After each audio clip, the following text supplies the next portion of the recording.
அது எப்படி 1952 தீபாவளிக்கு பராசக்தி வந்து ஒரு பரபரப்பை ஏற்படுத்துச்சோ, அது மாரி 1986 தீபாவளியில பாலைவன ரோஜாக்கள் அந்த மாரி ஒரு இது பண்ணுது. அ ஏன்னா ஒரு 10 ஆண்டு காலம் கடக்கும் பொழுது, ஒரு ஒரு புது ஜெனரேஷன் வந்திருக்கும்ல. இந்த ஆட்சியுடைய விஷயங்கள சொல்றதுக்கே ஒரு படம் வருதுன்ற தியேட்டர்ல விசில் பறக்குது, கலெக்ஷன் அள்ளுது. சத்யராஜோடைய ஸ்டைலு, மேனரிசம் வந்து ரொம்ப தூக்குது பாட்டுக்கு. அவர் பாணியில ஏன்னா கலைஞர் வசனத்த சிவாஜி பேசுனதுங்கிறது, அது ஒரு நடை. தமிழ் நடை. அது சிவாஜிக்கே ஒரு ஏற்ற இறக்கம். இவரு நம்ம ஸ்லாங்ல அவர் ஸ்லாங்ல அடிச்சு தூக்குறார். "என்னம்மா கண்ணு" அப்படிங்கிற லெவல்ல இவரு அடிச்சு தூக்குனா, இந்த இந்த ஜெனரேஷன்ட்ட போகுது. அப்போ வந்து இப்பவும் பார்த்தீங்கன்னா, ஆனந்தவிகடன் மார்க் அப்படின்லாம் போடுவாங்கல்ல. ஆனந்தவிகடன் வந்து கலைஞர் செகண்ட் இன்னிங்ஸ்ல இறங்கி கலக்குறாரு, போறாரு, வராருங்கிற மாரி அவங்க ஏதோ அதுலலாம் எழுத எல்லா பத்திரிகைகள்லாம் அத இது பாலைவன ரோஜாக்கள பெருசா எழுத, ஒரே அந்த தீபாவளி வந்து இதா போயிடுச்சு. சத்யராஜுக்கு அப்பதான் அவர் வந்து கடலோர கவிதைகள்ல ஹீரோவா வரார். இதுக்கப்புறம் அவர் ஃபுல்லா ஹீரோவா தான் ஆகுறார். இது பார்த்தா அவரோட வசனங்கள் இதெல்லாம் இதாயிடுச்சு. அப்புறம் அவருக்கு நெறைய அரசியல் சார்ந்த படங்களா டயலாக்லாம் வர ஆரம்பிச்சுருச்சு.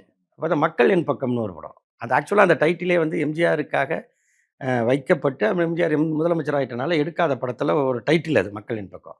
அத வந்து ஒரு ரீமேக் படத்துக்கு அத வச்சு சத்யராஜ் எடுக்குறாங்க. அதுலயும் அரசியல்லாம் பேசுறாரு. லஞ்சம், ஊழல்லாம் பேசுறாரு. பார்த்தா சத்யராஜுக்கு ஒரு மாஸ் இது வந்துருச்சு. இவர் வந்து ஆமா, ஒண்ணு கலைஞர் வசனத்த பேசிட்டாரு. இன்னொன்னா அரசுக்கு எதிரா, ஆட்சிக்கு எதிரா பேசுறாருன்னதும், இந்த இன்னொன்னு நேரத்துல சத்யராஜ் வந்து எம்ஜிஆர் ரசிகர். ஆமா.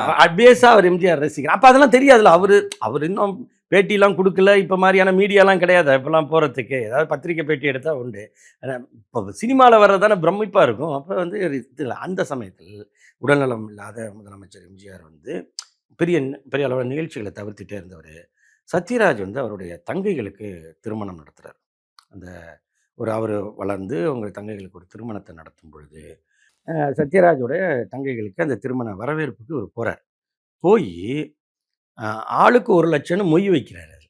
அந்த இது குடுக்குறார். அது அப்ப பெரிய தொகை. எம்ஜிஆர் வந்து முதலமைச்சர் வந்து சத்யராஜுக்கு ரூ. 1,00,000 குடுத்தாருன்னு. அப்புறம் அவர கூப்ட்டு விருந்து வைக்கிறாரு. ஏற்கனவே அவர் வந்து எம்ஜிஆர் ரசிகர் தான். அப்ப சொல்றாருல்ல எனக்கு கரலாக்கட்ட குடுத்தாருன்னு.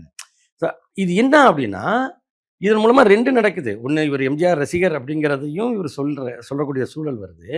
அங்கே அவர் வந்து கலைஞர் ஆளு இல்ல.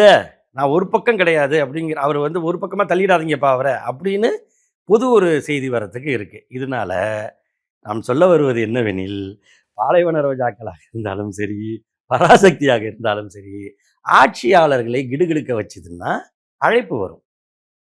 அது பொங்கலா வரலாம், தீபாவளியா வரலாம், புளியோதரையா வரலாம், எப்படி வேணாலும் வரலாம்.